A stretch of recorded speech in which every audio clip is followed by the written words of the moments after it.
Здравствуйте! В эфире телеканалов НВК «Саха» Якутия-24, программа «Якутия вперед». Сегодня глава республики Саха-Якутия подведет итоги работы в июле. В нашей студии Айсан Сергеевич Николаев. Айсан Сергеевич, здравствуйте. Здравствуйте. Очень рада вас видеть в нашей студии. На протяжении июля внимание и силы были сосредоточены на борьбе с природными пожарами. Так, на тушение лесных пожаров в Якутии направлены беспрецедентные силы. Парашютисты, десантники с разных уголков России устраняют очаги в районах республики, привлекается и местное население. Айсан Сергеевич, какова лесопожарная обстановка в республике на сегодня? Как меняется площадь пожаров? Безусловно, лесопожарная обстановка у нас крайне напряженная. Прошедший июнь месяц у нас был, и мы об этом уже много раз говорили, самым засушливым практически за всю историю метеонаблюдений. Менее 2 миллиметров осадка выпало при норме 37 миллиметров осадков. Ну и, конечно, беспрецедентная жара, которая стояла в июне по территории Западной, Центральной, Восточной Якутии, они привели к тому, что с конца июня у нас резко пошел вверх вал пожаров. У нас в день максимум регистрировался 75 новых пожаров за сутки. И максимум количества пожаров, которые действовали одновременно на территории Якутии, достигло 13 июня, когда было зафиксировано 324 пожара. В этом году мы как никогда рано получили помощь от федерального центра. У нас работает уже на сегодняшний день, всего проработало уже свыше 800 сотрудников авиалесохраны из разных субъектов Российской Федерации. За весь прошлый год у нас их было всего лишь 260 человек, хотя в прошлом году, хочу отметить, что у нас горимость была выше.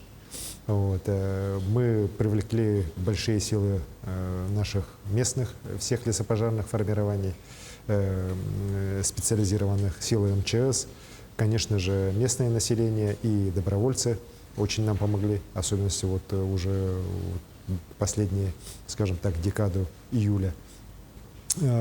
Большая помощь была нам оказана со стороны федерального центра по прямому поручению президента нашей страны, когда были переброшены сюда авиация Министерства обороны, Ил-76, которые сейчас работают в Западной Якутии, ну и, конечно, самолеты Б-200 МЧС России, которые, в принципе, у нас с начала июня уже первый начал работать, но и в июле еще подошли 2 самолета.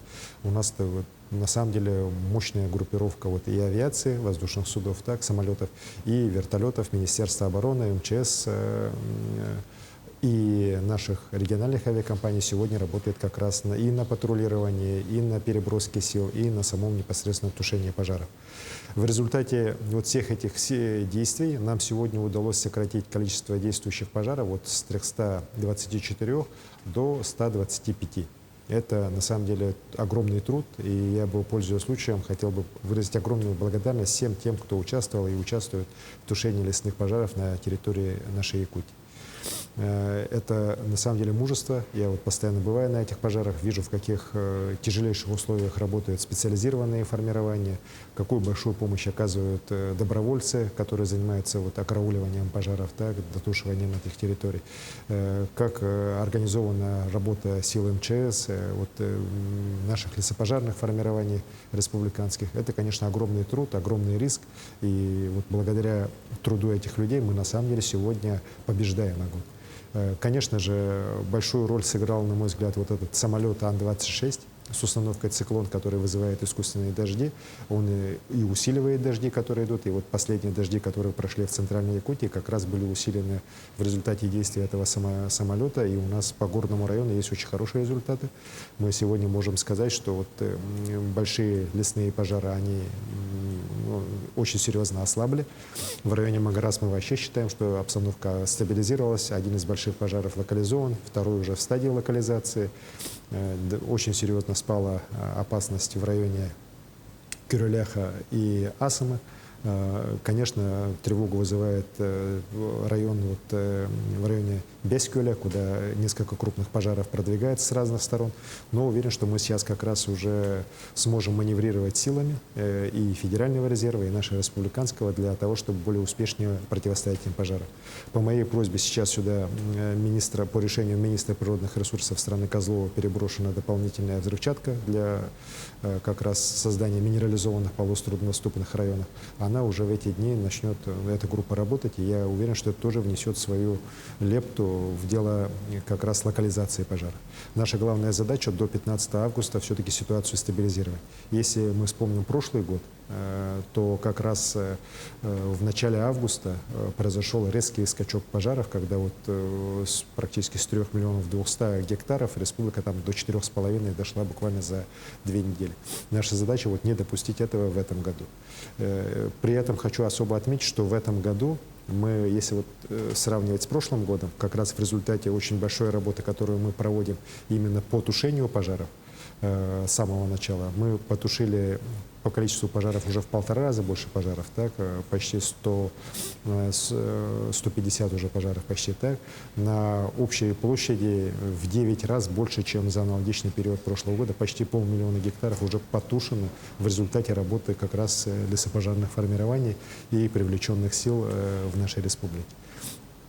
Поэтому я, безусловно, надеюсь, так, и так же, как, наверное, большинство населения нашей республики, что все-таки мы, несмотря на то, что год у нас по природным условиям гораздо сложнее, чем прошлый год, мы все-таки его пройдем лучше, чем предыдущие годы. В период пожароопасного сезона тяжелая ситуация складывается не только в Якутии. Президент России Владимир Владимирович Путин провел совещание правительства страны с участием глав регионов. Вы озвучили несколько своих предложений, которые одобрил президент. Вместе с тем, на днях по поручению главы государства Михаил Мишустин провел совещание с главами субъектов Дальневосточного федерального округа по ликвидации последствий чрезвычайных ситуаций, и в частности паводков и природных пожаров. Какие решения были приняты в рамках данных совещаний и как в целом изменится подготовка к следующему пожароопасному сезону? Безусловно, несмотря на то, что наш регион огромный, так, количество лесов у нас почти 260 миллионов гектар, это сравнимо со всеми лесами той же Канады, и пожары у нас происходили и будут происходить, но наша главная задача, чтобы происходило как можно меньше, так, как с можно меньшим ущербом и для здоровья людей, и для самой природы. Это наша главная задача. Безусловно, мы в этом году построили свою работу, особенно на первом этапе, чтобы не допустить пожары в населенные пункты. У нас 36 населенных пунктов в этом году подвергалось угрозе со стороны лесных пожаров. Мы ни одного случая как раз перехода огня на населенные пункты республики не допустили. Это, я считаю, главное достижение, потому что жизнь и здоровье людей для нас безусловный приоритет. Сейчас мы должны, конечно же, планировать, что же делать для того, чтобы в последующие года этих пожаров было, если бы не меньше, то чтобы мы их тушили быстрее. Понятно, что на погодные условия мы воздействовать пока не можем так, как нам хотелось бы. То есть период жарких, засушливых лет по прогнозам ученых он будет продолжаться еще. И, конечно же, в этих условиях мы должны принимать уже какие-то превентивные меры для улучшения нашей работы. Во-первых, мы приняли решение, сейчас совместно с Рослесхозом отрабатываем, чтобы у нас на постоянной основе в республике находился самолет для искусственного вызывания осадков. Я считаю, что он очень нужен нам не только с точки зрения тушения пожаров, но и с точки зрения, например, сельского хозяйства. Потому что у нас в этом году сильнейшая засуха, которая очень серьезно, конечно же, бьет по сельскому всему селу, по показателям агропромышленного комплекса. И наличие такого самолета, конечно, нам очень бы помогло. К сожалению, таких самолетов в стране практически нет. У авиалесохраны такой самолет по всей стране один-единственный. И он все лето находится у нас здесь, в Якутии. Поэтому, конечно, мы хотели бы, чтобы второй такой самолет был у нас именно здесь, на постоянной основе, в составе тех же полярных авиалиний. Далее, конечно же, все сейчас уже понимают, что необходимо увеличивать финансирование лесной отрасли. В первую очередь вот лесоохраны, охраны от пожаров, потому что я об этом уже и президенту говорил, и в прошлом году, и в этом году повторил, и президент дал опять поручение правительству для скорейшего решения вопроса. Мы получаем 6 рублей 10 копеек на 1 гектар эксплуатационных и защитных лесов. По Дальнему Востоку эта цифра 28 рублей на 1 гектар, по стране 199 рублей. Понятно, что если мы получаем вот даже не в разы, а в десятки раз меньше, чем другие субъекты в среднем по стране, так, то, конечно же, мы не можем обеспечить защиту всех лесов, которые у нас на территории растут от лесных пожаров, своевременную и оперативную. Потому что вот как раз Михаил Владимирович Мишустин вчера во время совещания в Южно-Сахалинске, которое проходило, оно, это совещание по поручению президента нашей страны, он особо отметил, что в Якутии в советское время было 1500 авиадесантников только. Сейчас их только менее 200. Это как раз он ссылался на мое интервью в газете «Коммерсант». На самом деле я про это говорил и говорю, что мы, конечно, авиалесохрану постсоветское время, последовательно рядом многих решений, принятых на федеральном уровне, конечно, поставили в очень тяжелое положение. Вот еще раз говорю, сейчас у нас в авиалесохране на самом деле меньше даже 200 человек работает на постоянной основе. Вот. И, конечно, надо их увеличивать. И с этой точки зрения, то предложение, которое я дал и президенту, и премьер-министру, я вчера еще раз озвучил, о создании лесопожарного центра здесь, в Якутске, на всю Якутию, потому что Якутия огромная, здесь отдельный лесопожарный центр нужен, может быть, даже с авиацией, со своими наземными какими-то службами. Я думаю, что все равно в этом направлении мы будем работать. Республика, конечно, в стороне стоять не будет, мы будем помогать создавать такой центр, но я считаю, что, конечно же, здесь должно быть очень серьезное федеральное финансирование. Много говорят о передаче полномочий, но как раз здесь передача полномочий рассматривается именно в части охраны лесов. Вот. И вчера на совещании у Михаила Владимировича именно в этом контексте весь разговор был построен о том, каким образом нам все-таки наладить здесь работу. Сегодня, опять же, вот по многим нашим письмам, просьбам Министерство природных ресурсов пересматривает методику. Оно сделало на самом деле такую хорошую методику, на мой взгляд, с учетом в том числе региональных особенностей. Сейчас главное, чтобы в финансово-экономическом блоке правительства Российской Федерации это было оперативно рассмотрено, ну и потом какие-то решения приняты. По подсчетам специалистов, отрасль лесного хозяйства в стране требует увеличения финансирования почти в 4 раза. С 23 миллиардов нынешних до 90 миллиардов. Понятно, что такие деньги сразу, наверное, не дадут, но какой-то график поэтапного увеличения финансирования, в том числе в первую очередь на те регионы, которые объективно находятся в тяжелой ситуации и объективно будут гореть, так, в ближайшие все равно годы. Конечно, такой график надо делать, и я думаю, что такие решения обязательно будут приняты.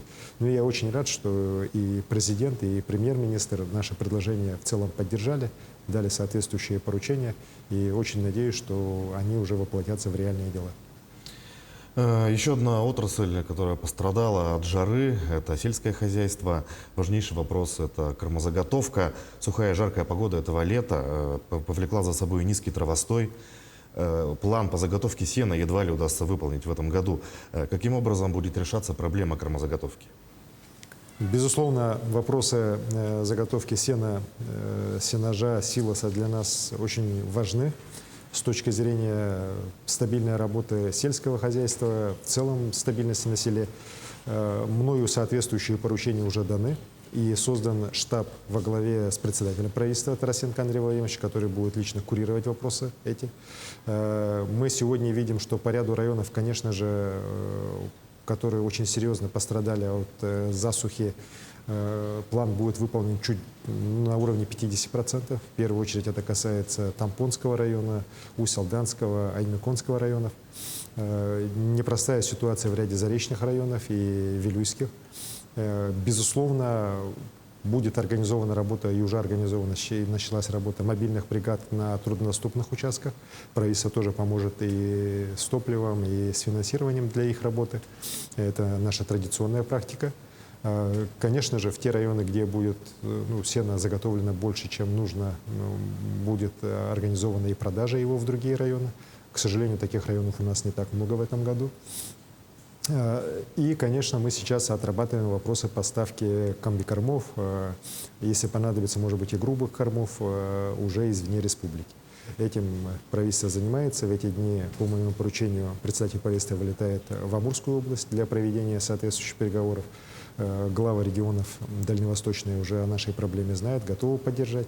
Я соответствующим обращением также обратился и в адрес правительства Российской Федерации, и в адрес Министерства сельского хозяйства с просьбой о выделении средств, в том числе на компенсацию тех расходов, которые у республики будут возникать в ходе работы по преодолению последствий засухи, сильнейшей засухи, которая у нас сегодня имеется. Конечно же, я хочу обратиться к нашим селянам. Мы сделаем все, чтобы вот этот природная тяжелейшая засуха как можно меньше сказалась на самом нашем сельском хозяйстве. Мы сделаем все, чтобы помочь людям, чтобы люди как можно, все-таки с менее маленькими потерями, с маленькими потерями перенесли вот этот удар стихии.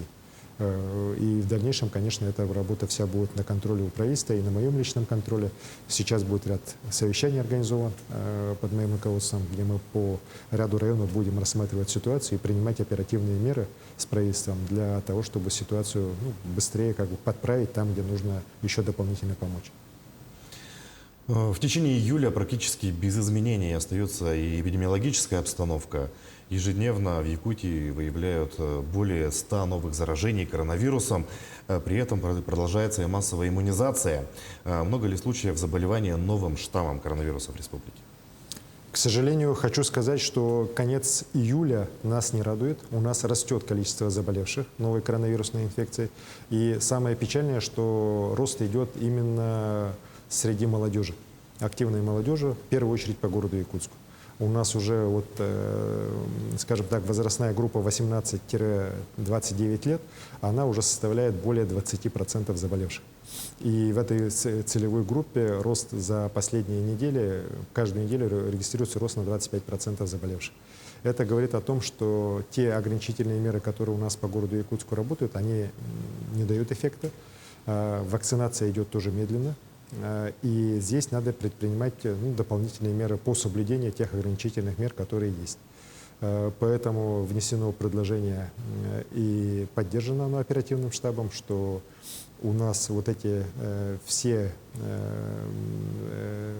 скажем так, учреждения общепита, другие развлекательные учреждения, они все будут работать уже в едином режиме. То есть у нас были эти отдельные ковид-фри зоны, отдельные какие-то послабления для каких-то структур. Этого уже не будет, все будут работать в единых условиях с тем, чтобы все-таки мы ограничительные меры по всем могли более четко требовать их соблюдения для того, чтобы волну сбить. Волна очень опасная.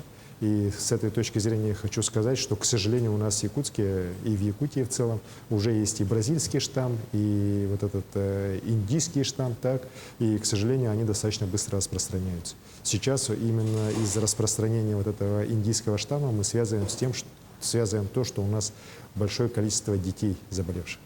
Если раньше их было не так много, то сейчас в структуре заболеваемости дети тоже резко начали расти, и, к сожалению, дети стали болеть тоже сильнее.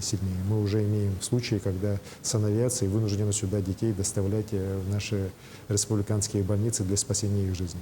Еще раз говорю, очень тревожный симптом. Люди как-то летом расслабились, понятно, что лето, кажется, что ковид, он, как всякого ОРВИ, не должен распространяться в такое время, но, к сожалению, эта болезнь очень коварная. Много у нас разных мероприятий все равно праздничных людьми проводятся, юбилеи, свадьбы. И, к сожалению, после некоторых из них у нас десятками людей как раз заболевает из тех людей, которые были на этих мероприятиях. И, конечно же, самая лучшая защита от всего этого – это вакцинация. Там, где вакцинация высокая, в тех районах мы случаев ковида видим крайне незначительно. Если их в некоторых районах вообще их нет. И есть районы, которые уже 100% план выполнили по вакцинации, 60% взрослого населения уже провакцинировано, например, Момский район. Вместе с тем есть районы, которые еще не выполнили даже половину. Их у нас несколько осталось, надеюсь очень, что они в ближайшее время подтянутся. На самом деле их всего два района. Это Верхнеуфлейский и Татинский районы, которые 49% вот сейчас от плана выполнили. Так, ну, надеюсь, что все-таки они преодолеют планку 50, а на самом деле сейчас уже по республике 65% от плана вакцинированы. Поэтому, а ниже плана, вот 65%, у нас пока 13 районов. И здесь, конечно, нам работать, доработать. К сожалению, когда вакцины было много, так народ особо не шел. Так, по некоторым районам сейчас вот по всей стране спрос на вакцину повысился, она практически уходит в лед, так, когда поступает в регионы. Ну и сейчас вот у нас вот некоторые, например, только сейчас начинают задумываться о том, что надо вакцинироваться. Еще раз хочу сказать, что вакцинация у нас по всем районам организована. Вот, и будет проводиться. Наша задача, конечно же, максимальное количество людей вакцинировать для того, чтобы создать коллективный иммунитет. Следующий вопрос связан с наукой. Изучение развития северных территорий, особенностей строительства, биологической жизни, а также экологического состояния невозможно без изучения изменений криолитозоны. Якутский научно-образовательный центр «Север. Территория устойчивого развития» стал победителем конкурсного отбора межрегиональных научно-образовательных центров мирового уровня. И как результат получил федеральную поддержку. Расскажите подробнее об этом проекте и чем он полезен для Якутии. Безусловно, развитие такой огромной территории, как наша республика, как вообще северо-восток нашей страны, оно невозможно без развития науки, без использования самых современных достижений науки в деле освоения социально-экономического развития вот огромной территории. Поэтому еще в конце 2018 года у нас была идея сформулирована о создании такого научно-образовательного центра мирового уровня. Мы поступательную работу начали. В конце 2019 года такой центр был здесь нами создан. И в 2020 году в первый раз мы подавались на участие в конкурсе. Как сама республика, ну, в силу ряда причин мы тогда не прошли тот этап. Сейчас подались уже на второй этап, подались вместе уже как совместная межрегиональная заявка Якутии, Камчатки, Чукотки, Сахалина и Магадана. Наша заявка попала в число 5 победителей этого конкурса, участвовало 28 субъектов в данном конкурсе. Я от имени субъектов, которые подали заявку, участвовал в защите, так, ну, представлял ее. Помогал мне также Владимир Викторович Солодов, губернатор Камчатки. Мы единогласно получили одобрение. И по многим направлениям я считаю, что наша наука, в первую очередь якутская наука, так, она, конечно же, имеет все шансы, все возможности стать именно центром мирового уровня. В первую очередь это касается вопросов, связанных с вопросами изучения изменений климата, их влияния не только на вечную мерзлоту, но и вообще на целом на нашу планету. Очень важно изучать поведение организмов, живых организмов, материалов в условиях критически низких температур, которые у нас в Якутии есть. Безусловно, дальнейшего совершенствования требуют вопросы, связанные с природопользованием, и с этой точки зрения вот как раз наука, скажем так, бережное природопользование, сохранение экологии, снижение выбросов в атмосферу, оно, безусловно, вот эти направления, которые есть и у других субъектов науки, и у нас в Якутии они очень развиты, они, по-моему, возможно их вывести на мировые уровни. Академия наук Республики Саха-Якутия у нас будет оператором этого проекта. Определено, что финансирование проекта будет за счет федеральных грантов, за счет взносов субъектов Российской Федерации, ну и, конечно, за счет привлечения средств компаний.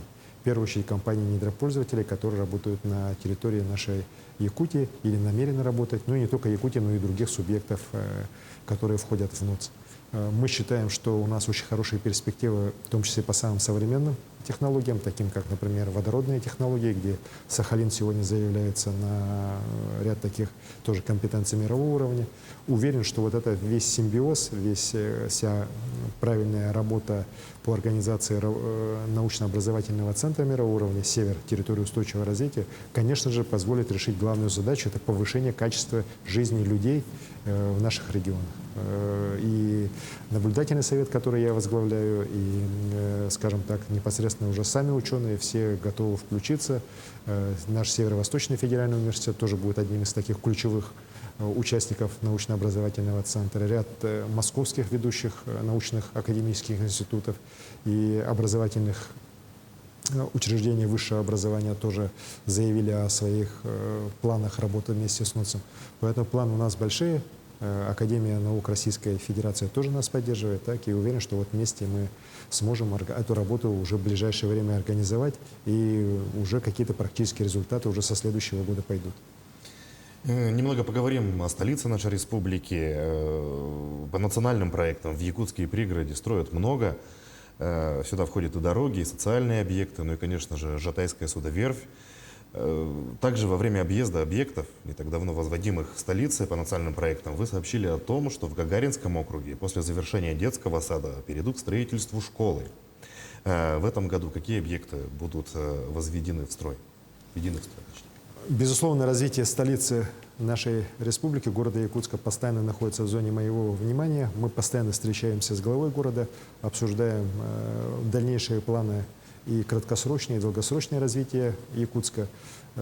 Если говорить о национальных проектах, то в этом году, конечно же, главное, на мой взгляд, это беспрецедентное количество дорог, которые будут ремонтироваться в городе Якутске. В этом году поставлен план почти 50 километров.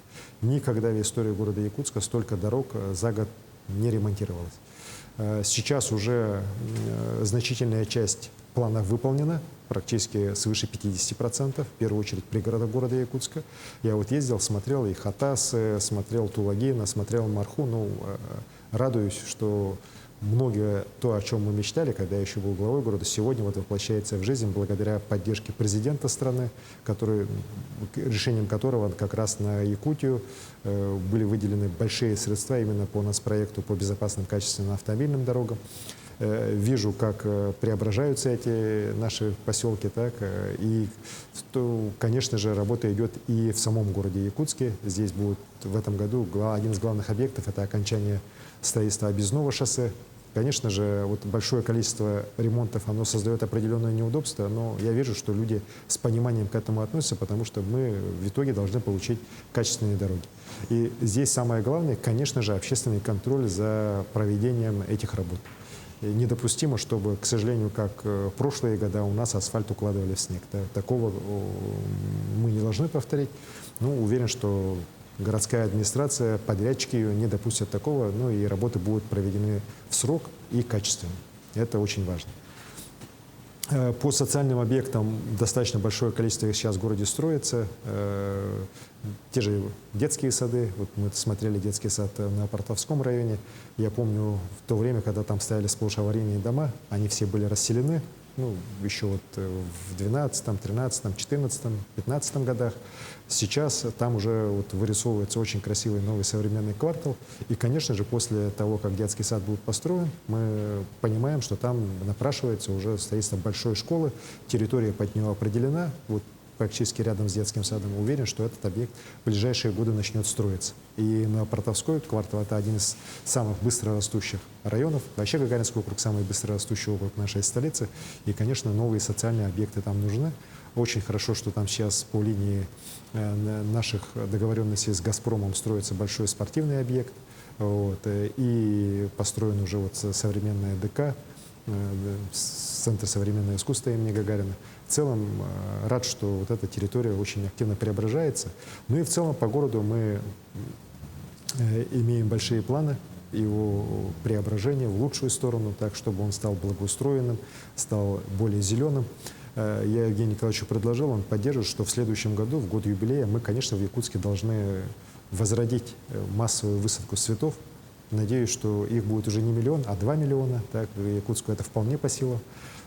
И с этого года мы запустили программу по благоустройству дворов.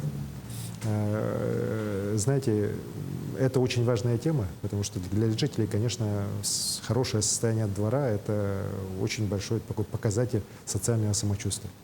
Вот эта программа, к сожалению, последние годы плохо работала, но сейчас мы дополнительные средства выделили из республиканского бюджета, город тоже выделяет средства, и вот эта программа будет рассчитана не на 1 год, а на несколько лет, и в рамках нее сотни дворов города Якутска должны быть преображены.